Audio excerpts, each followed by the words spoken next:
Welcome to another episode of Heavy Muscle Radio. I'm Dave Palumbo, and I'm joined as always by the technician Chris Aceto on this June 26, 2017 Monday. And Chris, we're almost at the end of June. Summer is here officially. It's always here in Florida, but it's officially there in Maine at least. And all is good in the world. And we had a couple shows this past weekend. We had the Arctic Pro. Now, think about it.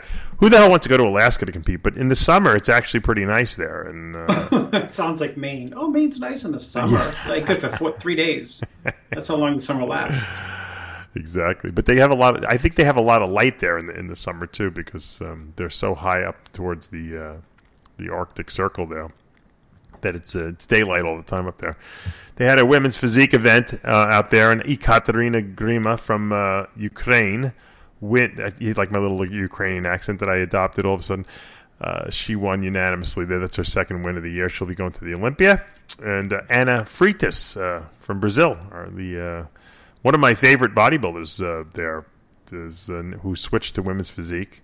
Finishes in second. A lot of people think thought she should have won at least. I thought it was pretty close competition. Jessica Martin from Oregon finished in third. So they had a nice turnout there in Alaska. Anchorage, Alaska. Can you believe that? Holding bodybuilding shows. Who would have thought that, right? 20 years ago. I don't know. I mean, they had you mean a pro show? Yeah, show. You know how ignorant I am? Someone called me, my friend, I have a friend there, Mike Bettina. He probably listens to the show. And he had called me up about guest posing there or doing a seminar appearance, I think, a couple of years ago. And I'm like, you guys have bodybuilding shows there? Like, I'm thinking it's like the tundra, like the Arctic tundra, like, with the glaciers and everything like that. And I'm thinking like there's like little like teepees set up there, and that's where the people live. But it's a real city there, Well, what do you think? That they live in igloos? They can't live in igloos anymore. They're all melting. No, I'm very, very, I guess, biased. I'm racist against the Alaskan people there. But not racist, just ignorant. Ignorant, exactly. I just said racist because I wanted a good segue for the Rich Piana. I know you did. Interview. I know, but people say we've heard enough of it, Dave. Enough is enough. Well, people keep calling me now. It's not ending. See, I thought I would do a week of coverage, which we did, and some people were sick of it. Some people loved it. We can go into a whole month. It's going to be a series. Right. Well, then Rich contacted me, or I contacted him. We decided, he's going to come down here. We're going to do an interview. And so I interviewed him for the site in the studio. I think it was our first interview. No, Jean-Pierre Fuchs was. But Rich came down because he's only about 2.5 hours away from me. And we did a good interview, and I thought it went well. I thought, there were some issues that Rich cleared up, about what went on, about the girl and how she's a little, crazy, and she's been kind of like trying to punish him for the last 10 years. And he was very upset, and he apologized. I thought it. What did you think? Because I'm biased because I was in studio with him. And he kind of gave me his Rich Piana charm. Were you convinced? Was it a convincing apology? At the end of the day, I don't think I need to be convinced. You don't need to convince people. Yeah. I think you need to. He needed to make an apology because, people say, well, Rich is not a racist.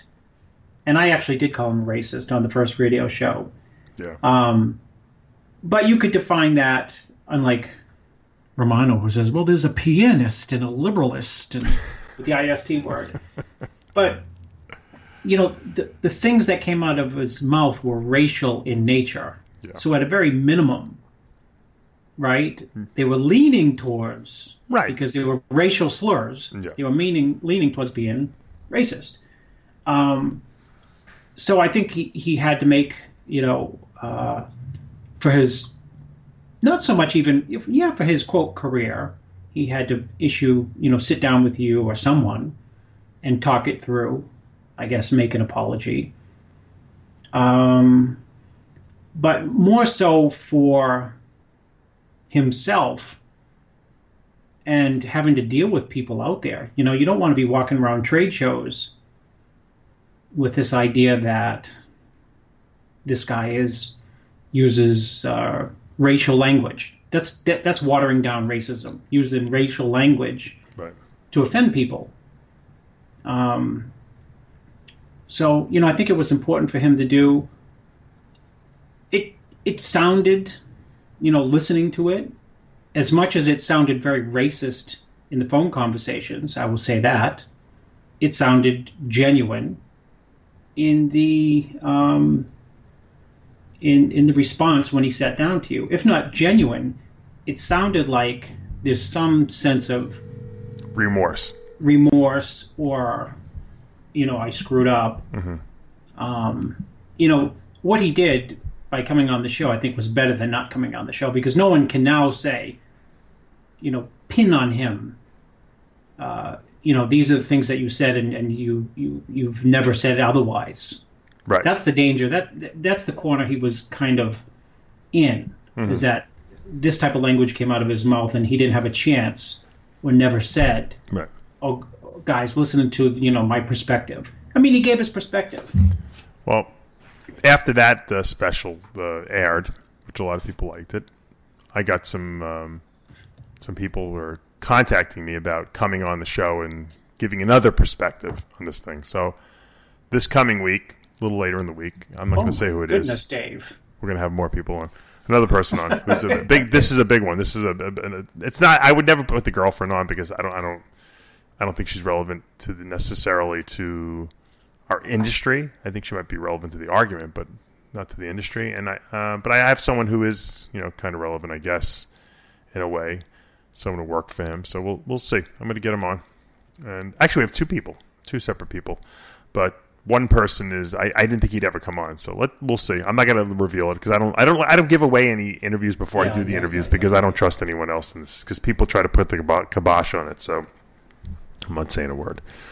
I'll say this though. It'll be another perspective, that's for sure. And look, we're journalists. We have to give all sides. I don't know if I'm a journalist. I don't want to go that far. You are, I believe. So. No, you're a journalist. You're a journalist. Are you saying you're biased? Well, I don't make complete sentences, and I have hard time finishing thoughts. How could I be a journalist? Well, in today's day and age, you don't have to write anymore. You just have to speak. So you communicate. It might take you a little longer, but you communicate. All right. So here's let me just finish this Arctic probe, because I don't want to. It's like I'm leaving it in the middle. I don't want to think people to think we're done. There was also a men's 212 class, which Mark Dugdale won this last year. He wins again here. This guy's been around a long time too now, and you got to think Dugdale is still qualifying for Olympias. He's still bringing home. He still has like a very fresh look to his body. I have to believe he's one of these guys that never really overdid it. He never got extreme. He never tried to get to 300 pounds. He kind of worked within his own framework, and he's a family man. He doesn't he's not obsessed with bodybuilding, but he always crawls out of the woodwork once a year and manages to snag an Olympic qualification. He's very consistent, you have to say. Well, last year he came out of the woodwork twice. Yeah. He won 2 shows. Yeah. And I think that last year at the Olympia, I can't remember where he placed. We said he should have been higher. Yeah, he should have been higher for sure. I know it's a deep lineup and a lot of different, incredible physiques, but regardless, what I can remember was that he was, to me, looked for his frame spot on the money last year. So he's got a good, clean look to his physique, and in the right lineup, you can't beat the guy. And there really wasn't anyone here who was super dominant. Alexander Kobydanylik from Ukraine was second. Ahmad, who's I guess a seasoned, 212 guy, he was third. Vorshek Korotensky from Czech Republic, we've seen him a couple times this season. He's really kind of coming up. He was fourth, and Oliver Advetsky from Sweden was fifth. So it wasn't like an absolute knock your socks off lineup. I was surprised that Kyung-Won Kang from South Korea didn't place higher. I didn't see his pictures. I'm assuming he probably just didn't come in hard enough because he's got the structure to stand up there with Dugdale. And, it was a smart move on his part. He's right from there in Oregon. So, it's like a hop, skip, and a jump away from him on a plane ride to Alaska. And he's going back to the Olympia. So, who's better than him? Like I said, here's a guy who just you don't really hear much about him all year. And then he just kind of sneaks up on these guys and he shows up and he does his work. He does the work, And I think that's... he should be commended for that. Yeah, he's what year did he win the USA? 80s? I mean, 90? No, oh, 90s. God only. Probably 2000 something. 2002 maybe. Listen to me. Sorry, Mark. I'm going back to the 80s. Yeah. Well, he was been competing for a long time, but I think he won in the mid 2000s USA. But like I said, he keeps making small improvements. His physique still looks good. He doesn't have like a missing quad or like a torn bicep. He really has like a kind of a fresh looking physique, and for a guy in his 40s, that you don't see that often. So most guys are beat up by then, And Mark's not winning the Olympia, but he'll always be right in there. You know what I mean? And so from that perspective, he's a solid competitor. We also had the Greater Gulf States Pro Show. They had a figure lineup that was won by. Let me see who this was won by. Karina Gra from Paraguay. I like to see we're getting a little bit of international flair to the pro ranks. Tanya Wheatfall was second. And in the third position, Carly Hornell. So congratulations to those ladies. In the bikini division down there, they had a win by Ashley Puda from San Diego. Don't know her. Congratulations. She's going to the Olympia. Francesca Lauren in second and Vanessa Avila in third. So it was a successful week, or I should say weekend, down there as well. Johnny was down in Puerto Rico the whole weekend. There was the Sean Roden Classic down there. Were you communicating with Sean at all about the show? Nope. No. All right. About that show? Or what? Yeah, I was sure. I know you guys talk all the time now. Nothing spectacular. I mean, he's into his prep, and right. I talk to him more like as the prep starts to, Yeah. When the panic buttons need to be pushed. Right. Dexter Jackson had his Memphis Pro down there, the Dexter Jackson Classic, and Michael Ferguson wins the men's physique. Jeb Gabriel second. In the third position, Maurice Benton. In the classic pro figure division. This is the pro figure division. I was confusing that. Natalia Abraham wins another one 2 weeks in a row. Congratulations to her. I didn't even know she won that. And Maria Sanchez from Spain second, or Maria Garcia as I know her as. And Kadrina Calder in third in the figure division. So they had a nice, great show down there. Dexter always puts on Dexter's good. I'll tell you what Dexter's good about, because Dexter's been competing so long. He really looks out for the athletes at his shows. I've been to the show that he holds in Jacksonville many times, and the people just love it. He gives away nice trophies. He's always, walking around, hobnobbing with everyone, shaking hands, taking pictures, and He knows how to be. He's a good promoter. I'll give him that much. A lot of people think, Dexter Jackson, he's lazy. He just wants to compete. No, he's a very hard worker. I got to give him credit where credit's due. Who says he's lazy? No, because Blackman used to always complain. Blackman, was Blackman's complaint all the time. Yeah, Dexter never wants to do photo shoots, because Dexter was under exclusive contract for many years with Blackman, and he's like, I gotta wake up at like 4 a.m. and I gotta get him breakfast, and I gotta put him in a cab, or he won't go to the photo shoot. That's why these other guys can't get him, because you gotta escort him into the taxi cab. I said, why is that, Steve? He's like, I don't know, he's lazy. He just doesn't want to be bothered. I said, well, I understand that, but Dexter doesn't. I never thought Dexter was lazy, so I don't know if that was just Blackman trying to look like a hero. Yeah, I mean, that's why I asked, because I don't think, He probably wanted to get paid extra for it. Steve. Yeah, Dexter, you're under contract. Dexter likes to break balls. He'll get away with whatever you let him get away with. But yeah, he works his ass off at the shows that he promotes, for sure. And I know he has a staff that does a lot of the dirty work, but that's fine. That's what Donald Trump, head of the state, does. You delegate, but you got to be there, and you got to shake hands when the event takes place. Arnold does the same thing. So, did you see Donald Trump has said that he was? I know you love to rile on Donald Trump. He said that he misses his old life. He said that a long time ago. Not so long. Yeah, he said that like maybe like a month or two ago. He said that. Yeah, I mean a month ago. He's right into it. He realized he didn't realize the presidency would be so much work, and that he missed his old Trump Tower life. Well, get in the helicopter without people following you and fly out to a golf course. And, sure. Yeah, the presidency is a job. It really is, and he's 70 years old. He didn't need that. I think he did it as a goof, and he didn't realize what he was getting into. That's what I really think. No. He had the life. He had the best life you could possibly want, and he actually made his life worse by becoming president. Other than the fact that he's the most powerful man in the world, I mean, now theoretically, he's got to answer to all these fucking congressmen who don't like him. Yeah. Well, no, you don't have to because he doesn't.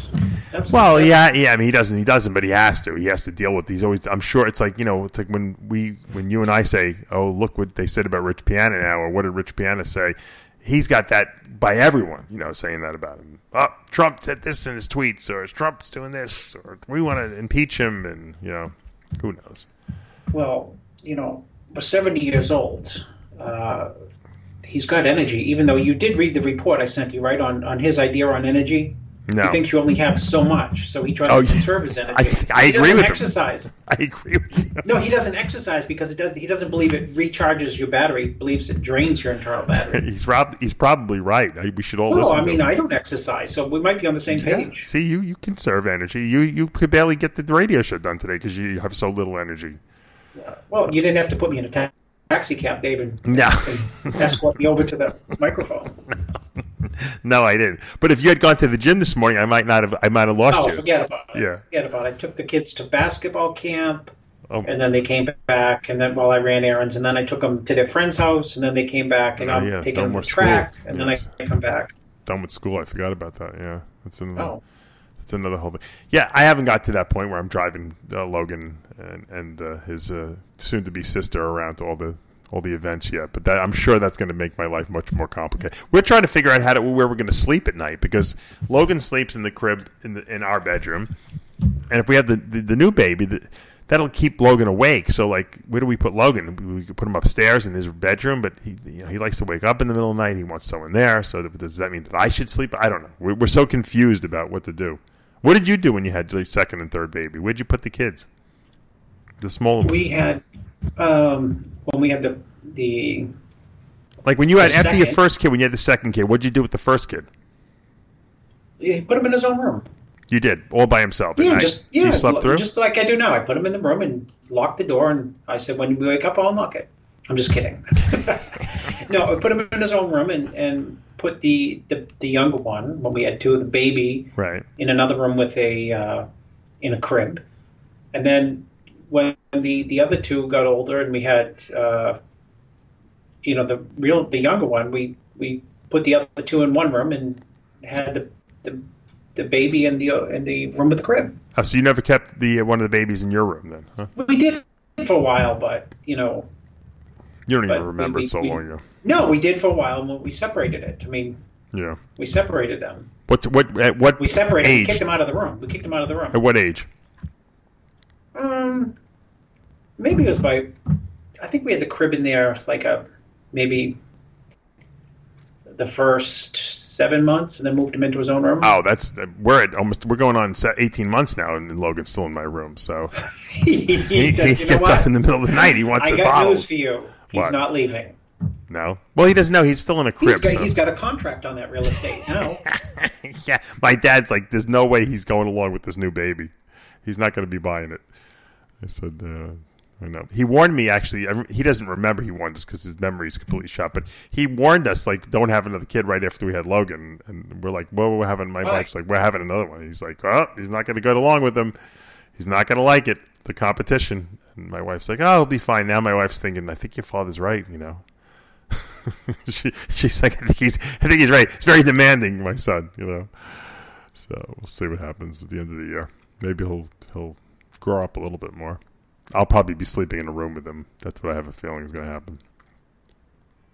Well, you'll be sleeping in the room when you get kicked out of the room because those things happen too. I'll be sleeping in a little twin bed in case Samantha. I'll be sleeping. I have a huge 4,500 square foot house. I'll be sleeping in a twin bed next to my son in the crib in his bedroom. I will have been moved from the master bedroom to the children's room. Yeah, you'll be. That's the dog. We should just get bunk beds. I'll sleep on the top bunk like back in jail. I had to sleep on the top bunk. I had to climb up there with my shoulders. Wait till you hear this. Logan, you're just like your father.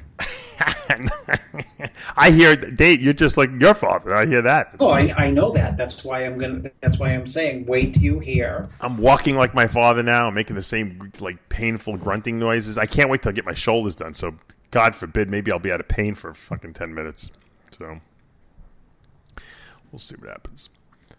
So did you see that the AMI Weeder there, the Olympia people, gave us Kai Green the special invite? Yeah. To the Olympia. That. Not that Kai asked for it, but they just extended it to him. So, which is, I guess, a good marketing move because Kai Green, it brings excitement. I would love to see him. I know you would love to see him in the Olympia too. Whether that's going to happen or not, I don't know. I don't think so. I did a little RxMuscle rant on it over the weekend.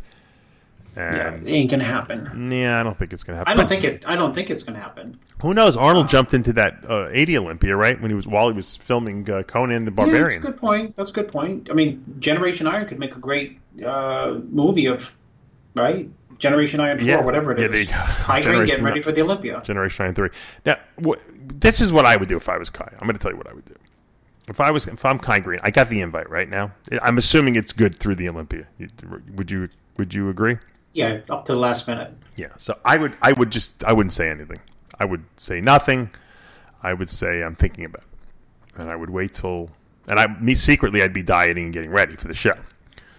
And with about 2 weeks to go, I would call Robin Chang up. I'd say, "Listen, Robin, I know we had differences in the past. We're going to put it aside. We're not going to worry about it anymore. I forgive you guys. Hopefully, you guys forgive me for whatever was gone back and forth. I want to do the Olympia, but I don't want you to tell a single soul. I want to announce it at the press conference. Could we do that? We're 2 weeks out anyway. You're getting no marketing benefit of me being there. So just let's just not mention it. I'll secretly go there. I'll stay in a room in another hotel, and I will show up at the press conference. People won't even know. They'll think I'm just there to hang out. And I'll be sitting in the audience, and you'll call me up and say, Kai Green, come up to the podium. You have an announcement to make. I hear you have an announcement to make. And Kai Green will get up to the podium at the press conference. You'll have a million people there watching this thing. Everyone in the audience will be live streaming it to their Facebook page, even though there'll be no video. And Kai Green will say, you know what? I've thought about it. I'm going to jump into the Olympia. If you guys will have me. And, of course, everyone's going to be like, yeah, and cheering. And, of course, Robin Chang will be, yes, we'll take you, whatever. And that'll be the greatest most exciting thing that's ever happened to the Olympia. That's how I think it should happen. What do you think? I think that people would go nuts, right? Yeah. Think about it. The not knowing, because people would have dismissed it. No. Guys, fans would be pissed at them. They'd say, had I known, I would have flown out to come to see it. Nah. The people who are going to go to the Olympia are going to go anyway. No one's extra is coming because of Kai Green. Now, granted, more people might watch the Olympia and have interest in the Olympia if Kai Green is in it. But I think that's the way he should do it. You know what? Number one, it will take a tremendous amount of pressure off Kai's head, which is half his problem. I think Cedric should probably do the same exact thing as Kai. As a matter of fact, he should make the announcement at the Olympia too that I'm doing. But Kai will be able to train in anonymity. He won't have anyone making predictions about him. We will have forgotten about him, essentially, and he will just show up and will shock everyone. I think that's the way to do it. It'll let Phil be a little more complacent. He won't be, because if Phil knows Kai's doing the show, he's training harder because he knows it's going to be tougher to beat him. I agree. Right? So Kai will get everyone. Just one more little oomph. That's what Arnold did. You catch everyone with their pants down, and that's how you win the Olympia. I think it would be. He doesn't have too many more shots left. His physique is not going to hold up. You know what happens? You still look at yourself in the mirror. You still see, wow, I still look really good. And then one day you step off, the staircase wrong, and you twist your knee, and it's never the same again. So when you get into the 40s, things happen, and you don't heal as well. Kai, if you're listening, do the show while you got the chance. Make it as dramatic as you want it to make. If you want to make it. Your announcement should be dramatic. Your appearance should be dramatic. If you want to shave your head, do whatever you want. Tattoo your face. We don't care. We just want you to end the show because it's going to add a level of excitement that the Olympia needs at this point. That's my second Kai rant. My first one is on the site if you want to watch it. Now, I had Guy Cisternino on the show last week too. Because a lot of people were still asking me what the hell happened to him at New York Pro. Because he was in prejudging, then he didn't show up at the night show. Did he back out because he wasn't going to place? Or was he really in the hospital? And Guy kind of filled this in. What a freak thing happened to him, huh? I told you running up to the show, I couldn't wake him up in his room. Remember that, right? Right, but that wasn't really what happened to his skin. His skin looked like it was like he had third-degree burns all over him, and it was from they're speculating that he had some kind of a hypersensitivity reaction to the sun, I guess to the tanning that he was doing, even though he wasn't tanning on Thursday when it happened, but he had been tanning up at that point, and he said he thought maybe it was aldactone or whatever, some kind of a diuretic maybe that he might have had a photosensitivity reaction to. But he certainly had burns all over his body. I mean, we showed the pictures. If you go on the RxMuscle website or the YouTube channel, you can see the Guy Cisternino interview, and Johnny has spliced in the pictures that Guy had sent us. Showing what happened to him, and it was pretty brutal. It's got to be traumatizing 2-3 days before a show to look like you get the measles or something like that. Yeah. No, I was there. So. I know. He said that you came to the room and. No, I came. I mean, the little weird insights is about that I couldn't wake him up because I had never heard from him for a full day. And everyone knows Guy is OCD. You hear from him every minute of every day. Yeah. Running into a show. So I didn't hear from him for a 24-hour period. I think that was on Wednesday or something. And you panicked a little bit. Yeah, well, I couldn't find him. Yeah. So at some point, I found him. I went to his hotel, and then I told you I had to bring in the manager and said, I think someone's in that hotel room. And I mean, this guy's like OCD. I hear from him all the time. I know he's in the room. I forget how I found out he was in the room. You got to let me in there. They thought I was crazy. And they let me in, and he was sleeping. I couldn't wake him up, and that was for I couldn't shake him as hard as I could shake him. I knew he'd never believe it, so I wrote him a note. I was here, and I gave the time. Wow. That's so weird. I moved a bunch. I moved all his super organized stuff too, so that I messed it all up so that he could believe me. Yeah, I thought I'd come back here, and he'd say, "No, you were never here." So. Yeah, the weird thing about Guy is that he was so concerned about the red blotches on his body. The fact that he didn't wake up when you came to the room didn't seem to bother him that much. And I'm like, Guy, that seems like it's a problem that you couldn't be woken. Chris, I'm sure Chris didn't just touch you real gently. I'm sure he shook you a little bit, and he said you couldn't wake up. He was like, yeah, no, that was true. No one seems to be. I had called after that. I had called Jose, and I said, I was a little more dramatic than that. I said, NASA, we've got an issue. I said, Jose, we got a big problem. And I just told him, I said, I just was in Guy's room and I couldn't even wake him up. That's crazy. Well, Guy always has some kind of drama. You ever notice that around the shows? There's always some. Well, he does well with drama. Well, this time it was a little. I think too much. we've established that. Yeah, it was too much drama this time. Way too much drama. Speaking of drama, did you see the interview I did with Alicia Young, the female bodybuilder? Well, I saw bits and parts of it, and I already know I could school her on the history of women's bodybuilding. That's why I didn't even listen to it. Yeah. It's just repeating. What'd she do, bodybuilding? She did bodybuilding. She's one of the biggest girls on the she's the circuit. biggest, and she's the biggest, the freakiest, the hardest. So you would think that she wins. What place did she get? She was second to last. I think the other girl didn't even finish the show, but okay, she's not. I wouldn't say she's the hardest. She didn't have second. I wouldn't say she's the hardest. She could have been a little tighter, but I don't think that she was the second to the last person. They told her that she needs to lose 20 pounds of muscle. Which my response to that was, well, then what's the distinction between women's bodybuilding and women's physique? If you're going to tell her that she needs to lose 20 pounds of muscle, that's why she's in women's bodybuilding. Dude, we've gone through this. We've gone through this 20 years ago It's just like one big circle. Here we go again. Look, I'm going to tell you what's going to happen. This is what's going to happen. And you're going to say, Dave, you're right again. This is what's going to happen. They're going to get rid of women's bodybuilding. I wouldn't be surprised if it's gone by the end of the year. I hate to say it because I help a lot of women's bodybuilders. They're going to have to go to women's physique because the divisions are too close together. They don't want the big girls anymore.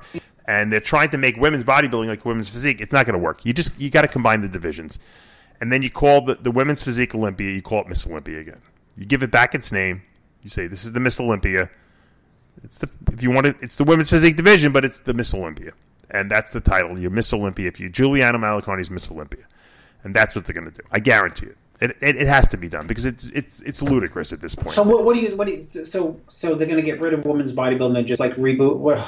No, they have women's physique there. They're going to combine the divisions. They're going to say, look, girls, I know you like women's bodybuilding. Right now, we're picking big girls that are hard in women's physique. You may have to cut back a little bit, but rather than us tell you in women's bodybuilding to cut back whatever, they love that 20% rule. They told her 20 pounds, but you're going to have to scale back to make it into this women's physique division, given the criteria we're judging for now, and that's it. If you don't like it, you're done. That's it. You can't hold shows with 5 people in it. And maybe all the money that the Wings of Strength people are putting into these women bodybuilding pro shows, they could put it into women's physique and make that a big hype and hoopla with a lot of prize money.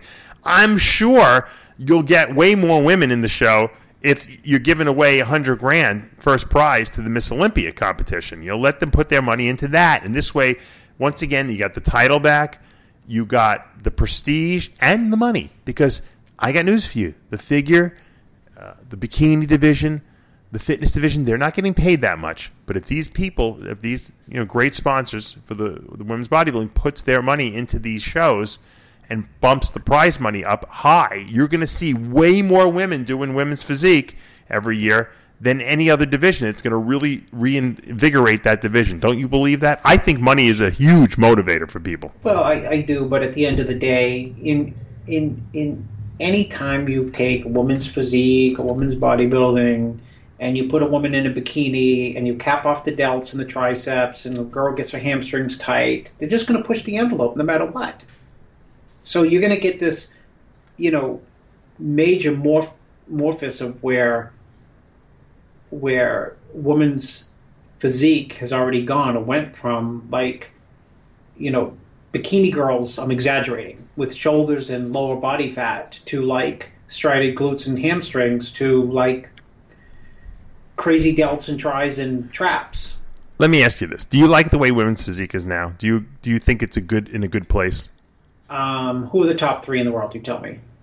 Well, Juliana, what's the little monster girl, Danny Reardon, and I would say that Shanique Grant has got to be in the top 3 at this point, even though she hasn't, she's not officially there yet. I mean, yes, and it's right on the cusp of tipping over on itself. Okay, well, if they can hold it where it is here, okay, I think this is a very viable division. It's appealing. We like, for people who like muscle but don't want to see guys up on stage with wigs on, this is perfect. So the women bodybuilders that are left, which there aren't that many, but there's 30 of them around. If they want to compete, they're going to have to downsize a little bit, get into that division. I got news for you. A lot of these women bodybuilders that are left are not that big. There's a couple. Alicia's probably the biggest one out there. I mean, Iris, if she competes, is the biggest one out there. But I get news for you. If Iris downsized a little bit, she'd even look better probably. She'd even look better, I think. I truly believe it. I think that she'd look better with less muscle if she really wants to do it. She probably would quit, though. She'd retire. She's got 10 Olympia titles. She doesn't need to. I mean, you know how the female bodybuilders feel about it, too, anyway, I guess. I'm assuming. Look, I help Sheila Black, and I know Sheila would do well in women's physique. I don't think that she's too big for those girls at this point. I think she's right there on the cusp, too. And with her, the way she poses and her presentation and her creativity, she'd be fine in that division. I don't think there's that many girls that wouldn't be fine in the division. There's a couple of monsters out there that might have to rethink what they want to do with it. But look, I'm postulating this. I don't know that it's going to happen. I just think it's inevitable. I don't think it's going to go past this year. I think next year you're going to see it happen. We'll see. But it was a good interview. She was a little pissed off, and I like getting people who are pissed off. And we talked about what was done, and she didn't feel she was judged fairly. Jack DeToni, who ran that Omaha Pro show that she was in, texted me and said that what she said was not accurate, that they did compare everyone. The stage was big. It wasn't a small stage, and la-da-da-da-da. So it is what it is. One person complains, one person doesn't. There's no one's – the person who comes in toward the end of the lineup is never happy. You know that. Yeah, but I mean, I didn't even look at many pictures of the show. I just there aren't that many pictures to see. That's the problem. Well, I mean, she's got a lot of muscle, so she's got some type of gripe, right? I mean, if you're doing a bodybuilding show, and you get seconds to last and you built your body, there's a legitimate gripe. I mean, yes, I understand. It might be too much, right, for like the judges or whatever. But the part of having a gripe. If you got a ton of muscle and you place in dead last, then either something's perfectly right or perfectly wrong. Yeah, some of the judges, if this is really what happened, which it seems like it is, I don't see why she would lie. The fact that the judges told her she should lose 20 pounds of muscle, I think it's kind of a joke if you think about it. Even if she was like 5 or 6 pounds, she could have been a little tighter. She doesn't need to lose 20 pounds of muscle. It's ridiculous. Not if they're keeping women's bodybuilding. If they're not keeping women's bodybuilding, different story. So, guys, you got to get your facts straight. Either we're in bodybuilding or we're in physique. If you're going to combine them, that's one thing. But if you're not, then you got to let the women be big. It's not like she's an ugly girl. She's not. She's attractive. So that doesn't really apply. You can't say, well, you're too big, because you're not attractive. No, because she wears the muscle pretty good. So. It is what it is, and I thought it was a good interview. Chris, we're going to take a quick commercial break. When we come back, we're going to continue talking about what's going on in the world of bodybuilding, and then we're going to do a little – I think 2 questions for you. So, guys, stay tuned. We'll be back in 2 minutes. A legendary name in hardcore supplementation. Iron Mag Labs. 100% original, patent-pending andro compounds. The most effective, hardcore, groundbreaking bodybuilding supplements in the world. Iron Mag Labs. Revolutionizing hardcore supplementation for more than a decade. Visit ironmaglabs.com. ironmaglabs.com. Hi, I'm Dave Palumbo, and I just had a protein shake made with Quest Nutrition's new salted caramel protein powder. And I can tell you this, it's on a whole new level. It's a total reinvention of the protein shake. The taste is incredible, and its creamy texture and richness make it taste like a real caramel milkshake. It's incredibly low carb, less than 1 gram of sugar, and 22 grams of protein in every serving. No soy, and it's gluten-free. Just add water, ice, a scoop of protein, and shake it up. It's that easy. I actually look forward to drinking this shake. And Quest Nutrition has got a total of 7 different flavors. They come in convenient single-serving packets so you can mix and match. Check out loveyourproteinpowder.com for more information on Quest protein powders and some delicious shake inspirations.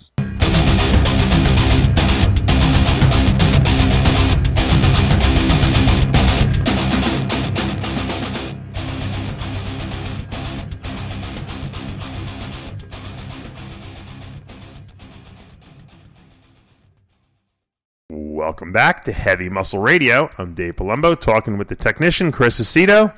And Chris, the bodybuilding world is getting closer and closer to all the big shows this summer. We got the USA Championships coming up in a couple weeks, Masters Nationals, Team Universe is this coming weekend in Teaneck, New Jersey. Unfortunately, I won't be making that trek up there, or maybe fortunately. I would like to go there because I have a lot of people in the show, but it's one of those brutally long shows that will be taking place all weekend long. A lot of pro cards up for grabs, and they'll be fielding the Mr. Universe team. I can't believe they still do that. That's pretty cool. They drug test the men's open, and then the winners of all the weight classes supposedly go to the World Championships, which I don't even know where it is this year. Do you? No idea. Alaska. Alaska. Who would have thought? Yeah. It would be nice? It would be nice if the United States hosted it one year. Wouldn't that be pretty cool? I mean, I don't know if we've ever hosted the World Championships. Yeah, it's a very good point. Right? Let's see. I think they had it in Vegas when Lee Haney was in it in '84. Oh, you think or '83 right. or '82 or maybe it was in Vegas a couple of years. It was. Oh, I don't even know my history. Now I gotta go back and I gotta call Bob Ciccarello. You know, I did this interview at the Arnold this year with this one of my clients. Her daughter goes around and does all kinds of. She has her own YouTube channel. She's the Powerhouse Princess. She's actually a 5% nutrition athlete. She's like 8 years old. And she interviewed like a whole bunch of me, Bob Ciccarello, Larissa Reich at the Arnold this year, and they just put the video up. And so I'm watching the video, and we're all goofing on, we're all doing goofy like stuff because it's this young girl, and we're trying to be cute and everything like that. And Larissa's funny, and Bob's pretty funny, and I'm funny. And she asked Bob, she's like, "Who are you?" And he's like, "Oh, you know who I am? I'm the voice of bodybuilding." I was cracking up. I was completely cracked up. It was great. It was a great answer. Just coming from Bob's mouth into Bob's voice, I'm the voice of bodybuilding. Yeah. So I thought that was pretty funny. Because he exaggerated. Well, no, he was doing his voice, but he thinks he's the voice of bodybuilding. I'm sure Lonnie Tieper probably said that back in the day too. Well, it's like kind of like Michael Jackson saying he wanted people to refer to him as the king of pop.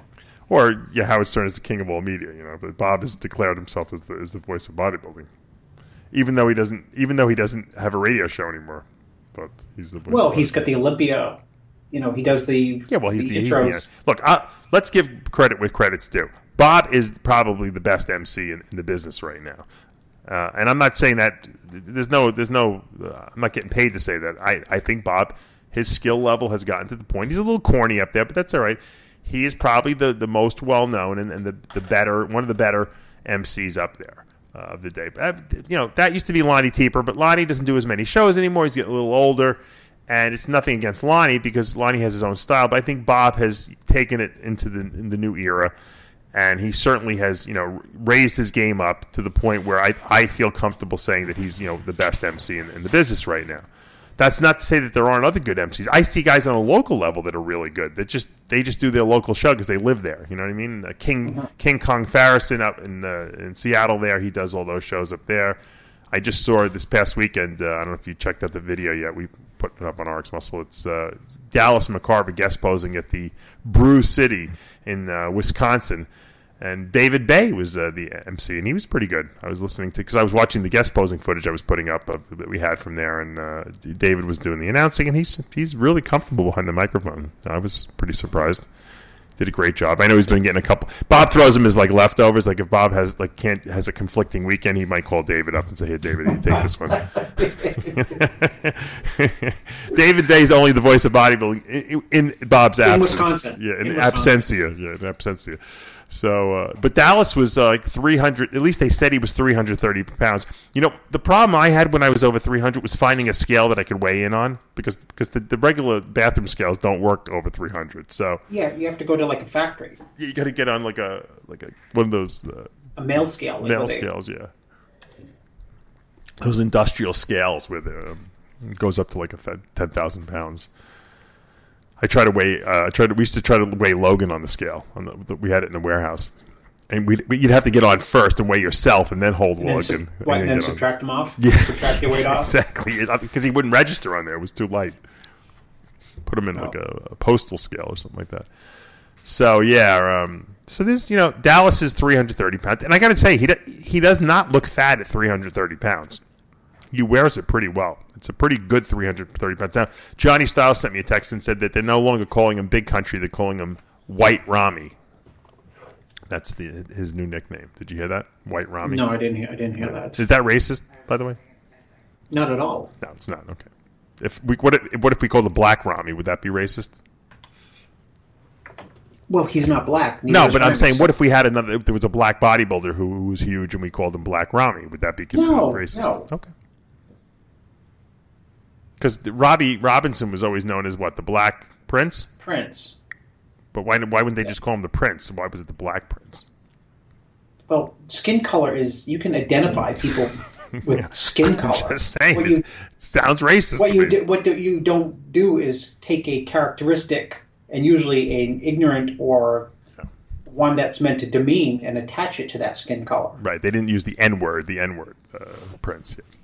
Now, That's Stan why Efferding is the white rhino. I've had issues, and I meet it head on when someone who works with me, not in bodybuilding, says, he might be complaining about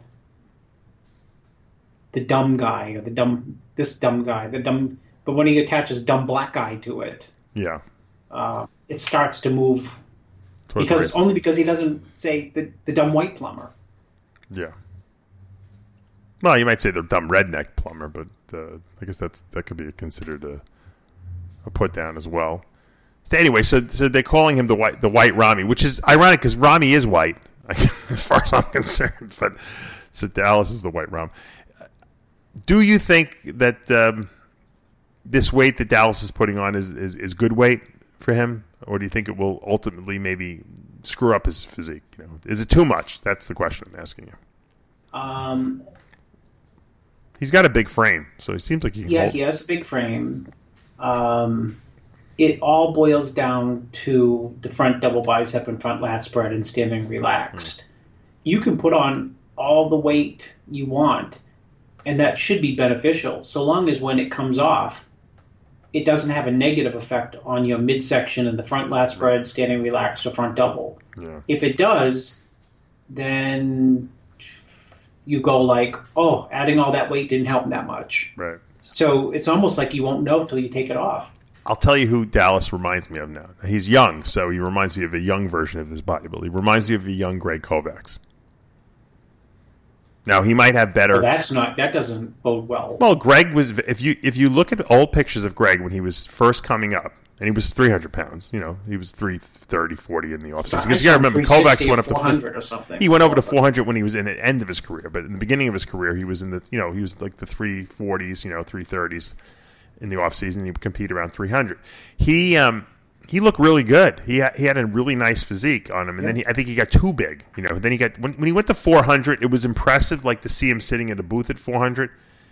But like I had a BMW, and he came to visit me with his wife, and we had the seat reclined all the way back in the front seat. He could his knees were like in his chest. He couldn't fit. He was so big. When we would walk in the mall together, no one looked at me. I was 315 pounds, and no one was looking at me. I had a tank top on. No one was looking at me. They were only looking at him because he was tall, and he was just huge. Dallas is starting to get that humongous look. Like I saw him at the Emerald Cup, and he was probably, he wasn't that heavy. He was probably 300, 310 or something like that. And he looked huge to me. He's just like taking up a lot of space. I can't imagine at 330, he just must be enormous. Now, like I said, it looks aesthetic still on him, but at some point, maybe too much is not good. I don't know. I don't know where he needs to stop gaining and start refining more. Greg wasn't as intellectual as me, so he tried to get up to 500 pounds because he spoke one language, Canadian language, and I speak 400 languages. That's Nasser. Yeah, Nasser, who got stuck in Canada with a passport issue and had to stay at Greg's house. He ate Greg's food, used Greg's drugs. What was the bill for the week? Used Greg's drugs, and then badmouthed Greg afterwards. What a terrible person he was after he smooched off him for almost a month at his house. Yeah, getting back to Dallas, he's playing his game. Is he getting... Well, here's the blockbuster. The flip side is he stays within striking distance in 290, and Dexter smokes him. In other words, that's not a dig against Dexter. It's just that you can go to Gold's Gym tomorrow and see Dexter in a tank and top, and probably see the white Ramy in a tank top, Dallas, and go nuts over Dallas, but strip him down and put him on stage, and of course your eyes go to Dexter. So Dexter has years and years of muscle maturity over Dallas also as well. Now here's the kicker, and I think you told me this, but I heard it from a couple of people too, that Dallas is no longer working with Chad Nichols, which was a very short relationship they had. What do you think precipitated that move? Well, I don't know if it's true or not. Okay. What precipitated which move? Well, the move if he did leave Chad, I don't know. Now I have to make a text message to someone and find out. Well, it's more of the same because remember he was with Hanny for a while, right? Oh, and then he bounced over to from Hanny to what's the kid's name? Matt Jensen. I heard he's back with him. And then he, bounced over to Chad, and now, Chad's passed him back to Matt, and Hanny's probably there saying, "If you need anything, just let me know." All right, I just got confirmation from Aaron Singerman that he did leave Chad. So now we don't have to speculate anymore. We know for a fact. So the question is why. Why did he leave? Why did he leave Chad? Why did he started with Chad? He came in second at the Arnold. He won his first pro show. Yeah. Why did he leave Hanny? He won his first. Well, pro yeah, show. but he almost was dead. I think wasn't he? He was like over dehydrated. Just because you win doesn't mean you look your best. He looked pretty damn good at the Arnold this year, wouldn't you say? Yeah, but he looked very, very good. Maybe his best, right? So I don't know. I don't know why you leave Chad after that. Maybe was it I mean, he's claiming that what happened at the Australia, the Arnold Australia, was due to him being sick. So that's Chad can't control that. Yeah. All right. Well, this is the Aaron Singerman statement. I said, why did he leave Chad? He said he felt like they didn't have the same goals, I guess. I think he wanted to go back to Matt Jensen because they're friends. He wants to do his own. Then he says he wants to do his own prep. So I don't know. Anyway, that's the official statement. Yeah. Aaron, if you want anything about anything that's going on, ask Aaron Singerman. He knows everything. He's like he's got all the gossip, and of course he's one of Dallas's. Dallas is one of Aaron's athletes over there at Redcon, so he would know. Whenever I have Kai Green gossip or Kai Green gossip or a Dallas gossip, I text Aaron and ask him what this deal is. Aaron doesn't think that Kai's going to do the Olympia, but he hopes he does because he said it'll help sales with the dynamic muscle. Oh, look at this. Yeah, it would help, right? Yeah, I would think so. So there's a I don't know if you knew this. Linda Murray has a show this year. Did you see that? Pro show? No, a woman's what? Bodybuilding, I would assume, right? Yeah, there is women's bodybuilding. Yeah, hold on, let me look at this. The IFBB Linda Murray Pro. It is also the NPC Virginia Classic as well. And this is, let's see, Pro Divisions, women's bodybuilding, men's physique, and figure. That's an interesting group that she picked to do that. And I see a picture of Yaksani on the poster, so I don't know if that means that Yaksani's doing it or not. But so this is the only it's Wings of Strength too. So this is the first Wings of Strength show that Tim Gardner didn't promote. They gave one to Lenda. I know they love Lenda over there at Wings of Strength, so they gave her a show. And it's being held in Virginia, which is interesting because Lenda's from Michigan originally. That's right. Yeah. Right? Is she living in Virginia now, or she's in? I thought she was in California. I thought she was in like South Carolina. I thought she was in either Virginia or she must be in Virginia. She's South home. Carolina. She must be down there. Yeah. I'd like to see that. I like to see these past stars of our sport, having their own shows. Everyone always says to me, "When are you gonna have your own show?" I said, I'm not really interested. Too much work. We don't. Chris and I already have like 6 jobs. We don't need any more jobs, right? I'm Go ask your wife. Say, hey, honey, Dave wants to promote a show with me. Can we turn on CNN? Turn on CNN after that. Can we promote a show together? It's going to only take about. Wife shoots bodybuilder between the eyeballs. Oh man, I was looking. I'm selling my rental house I have in New York. Hopefully, God forbid, it sells in the next 2 weeks. It was supposed to go to closing, and if it does, I was going to take some of the money. We're going to build a pool because we wanted a pool in our backyard. And you got to have a pool in Florida, right? So I was looking, and they have these pools. This guy in Canada came up with this great idea. They deal in containers. You know how like they ship things in shipping containers? Yeah. And he has got a lot of knowledge. And he said, I wonder what if we made a pool out of one of these things? We put a piece of glass in it, huge glass thing, and it's like a big pool. The container itself is a pool, and we have like the pumps and the heaters and everything like that. And these pools can be delivered to you like in a big crate. And you need a crane to move it into your backyard, but it's a mobile pool. Not really mobile, but it's like one of these modular homes almost, where they can kind of deliver it all together. And so I was looking at it online, and I'm like, this forget the pool. This would be a great fish tank, right? It's huge. They make two sizes. Oh, no. I thought you were done with the fish. I thought so, too. And then my wife said, do you really need another to clean anything else? I said, you're right.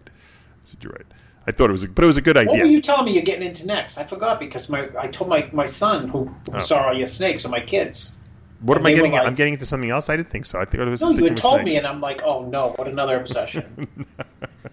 I had an above. I'm gardening a lot. My wife Amanda and I are gardening. We've been we planting. We planted tomato plants. We just put cucumbers down, cantaloupes, watermelons. I found two grapevines too. Grapes. There's a certain species of grape. What are they? Muscatine grapes?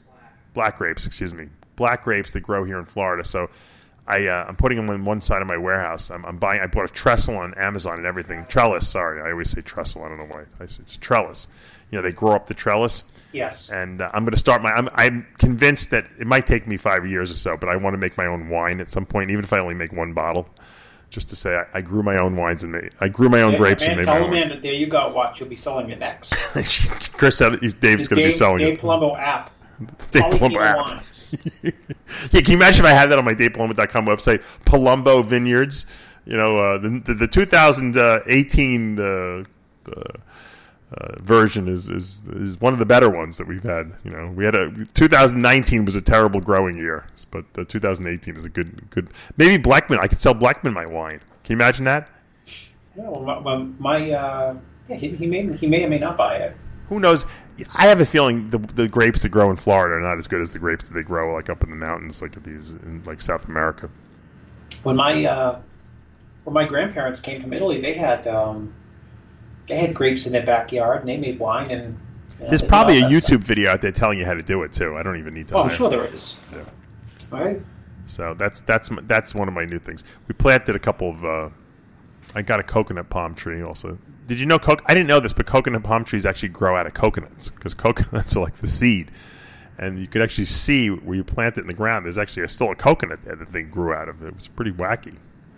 What do you think they came out of? I don't know. Why would you think the coconut was on the tree? I don't know because to me, I don't know. I guess it's a seed. It's a very big seed, but I don't know where it would grow out of it. I'm trying to think of it, But it did.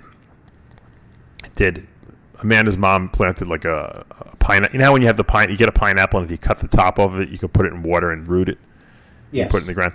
Well, it took her 2 years to grow like one pineapple, but it tasted pretty damn good. I said, you put 2 years of work into this pineapple. It's not even a big pineapple. It's like one of the small little mini pineapples, but it did taste good. We'll give it that much. So that's dedication. See, when I see people who can put 2 years into growing one pineapple, I start feeling like I don't work hard enough.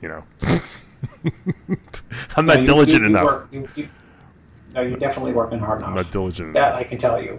Yeah. Not diligent enough. 2 years for one pineapple. So Silvio Samuel's out of jail. I think we mentioned on a previous show. I contacted him. I'm trying to get him on the... Oh, good. He's another fan of Sean Ray. Oh, he doesn't like Sean Ray either? No, he hates him. Oh, good. I got to find out what happened to him. He beat up allegedly... Well, he was convicted for beating up his girlfriend and his girlfriend's mother. So ask Sean. Sean will give you all the details. He knows all that gossip. Probably does know. I'm serious. Any downfall that hits someone, he's right there to report on it and say I'm a journalist and Yeah. I hear some bad news. I hear Pedro Barone is having kidney problems. I heard he's in kidney failure. He's a 5% nutrition athlete. I'm going to get him on too. Johnny's friends with him, so we're going to get him on the show as well. Where's he from, Dave? I know he lives in Venice because I think he's Mexican originally. I believe so. Yeah, I know he used to train a lot with Brad when I used to. Work with Brad. Yeah. He trains all those guys down there. He's He's a thick dude. He was pretty big for his height. There's also an imposter on Instagram who posts. Mac Truck is the guy who outed the Rich Piana video, the races video, but he's also the guy that almost got into the fight with Rich at the LA Fit Expo earlier in the year. So they got some bad blood.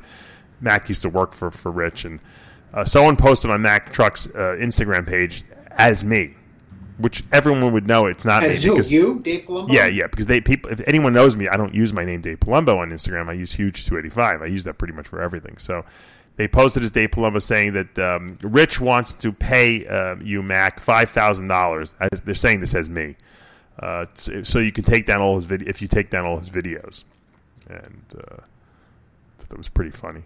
Mac knew it wasn't me right away. He didn't even have to ask me. He just he said, "Yeah, I'm sure this is really legitimate." Right. So people are impersonating me now. Impersonators. There was a guy on Facebook that was selling steroids, saying that he was me, because I had a lot of clients saying, "Hey, there's a guy I knew it wasn't you, but I know there's a guy contacting people telling him that he's you, and that he wanted to know if people want to buy steroids." Well, I said, you got to know it's not me, because if I'm going to sell steroids, I'm certainly not going to do it on Facebook, right? So stupid. Just do it on Instagram. I'll do it on Instagram. Oh my God! All right, here's my quote of the week, because we're running out of time. Worrying is using your imagination to create something you don't want. Worrying is using your imagination to create something you don't want. Remember, whatever you think about, you get. So don't worry. Because if you worry, you're going to create something you don't want. And we don't want to do that. So that's a very, very simple statement, but very wise.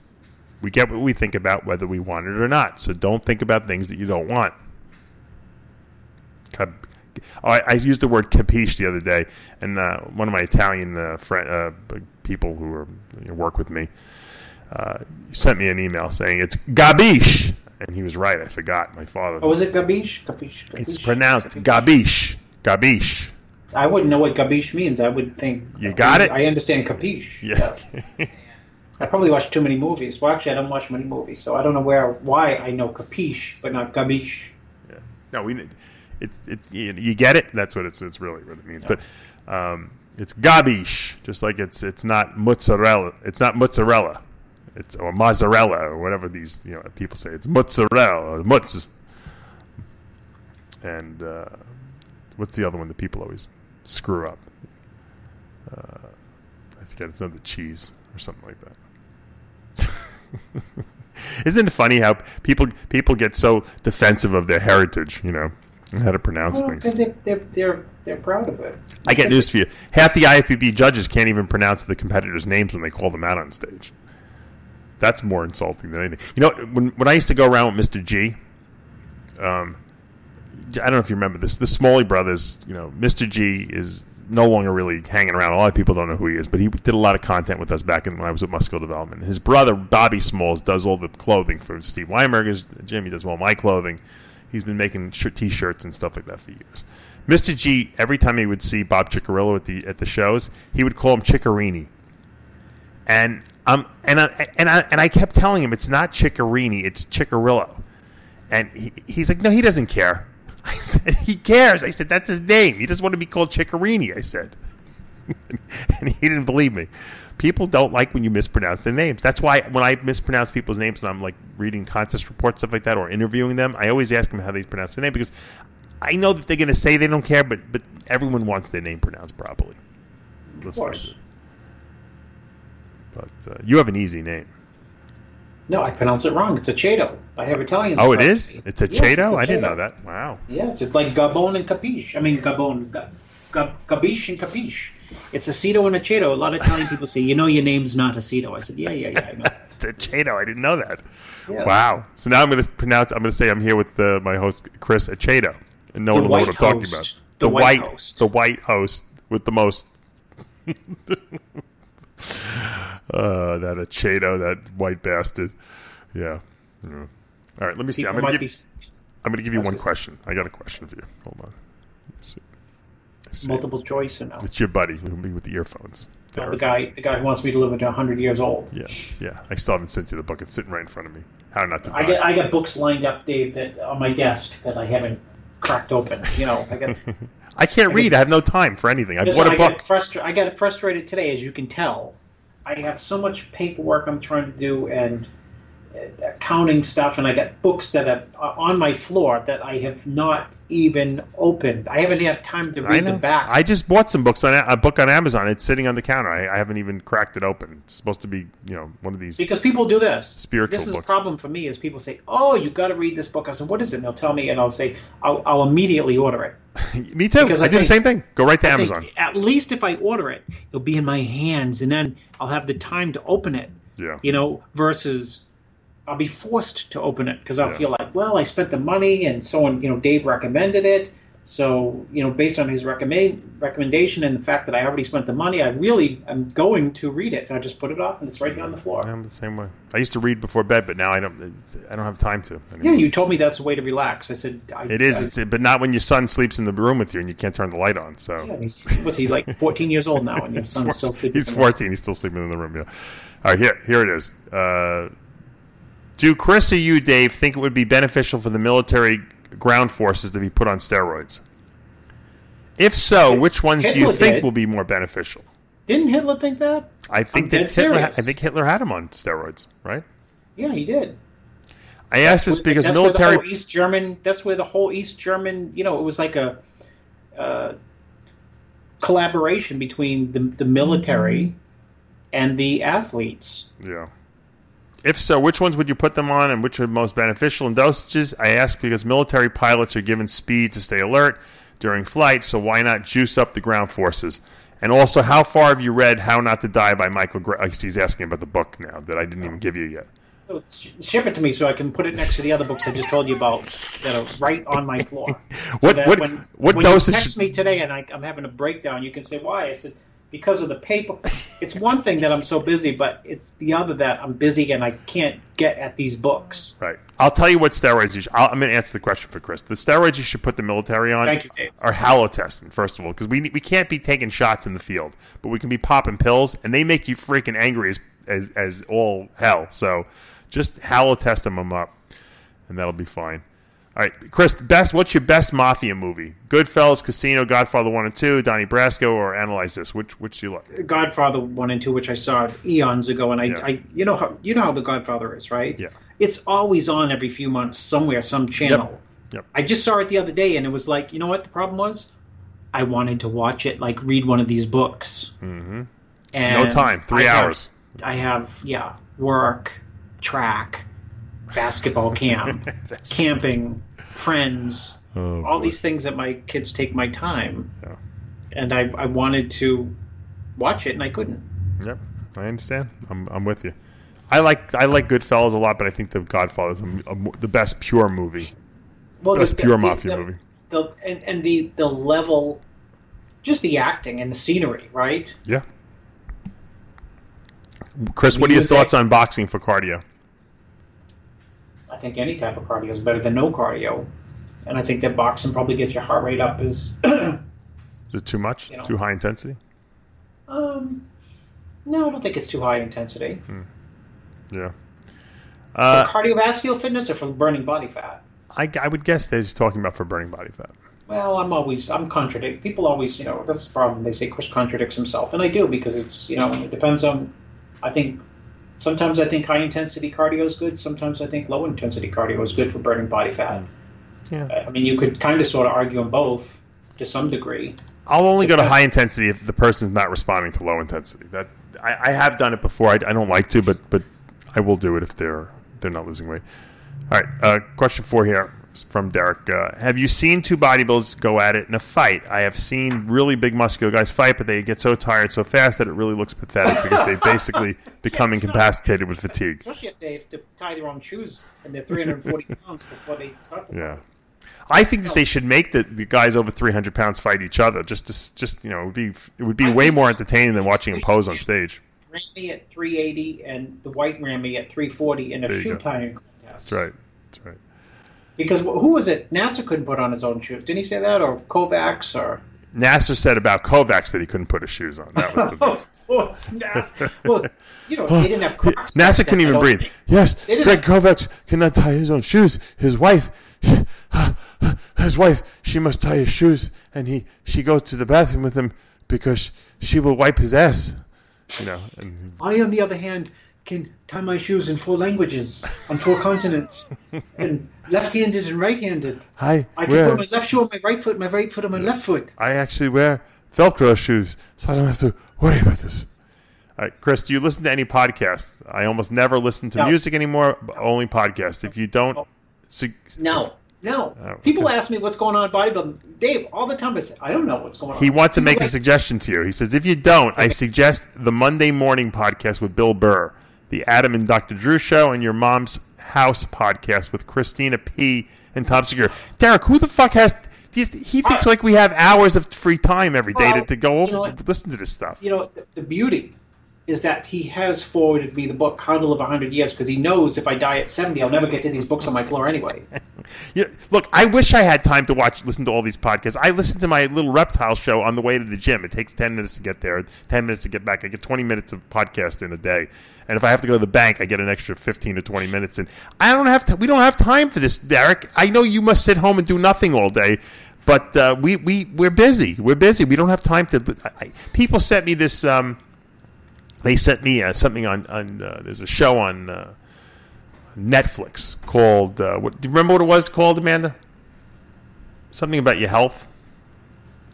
It's a show about this doctor saying that it's more deadly to eat scrambled eggs in the morning than it is to smoke like 10 packs of cigarettes a day.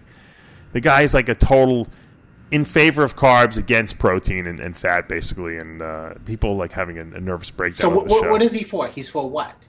He thinks that you should only eat carbs. You shouldn't eat any like fats or protein sources. They're going to kill you. Just you know what? People, you know what? That's why God allows us to make our own opinions. You know, because you know it's. Because that's, you know, people have variable opinions. I think in every field, you could, you know, and they believe those opinions as facts. They do.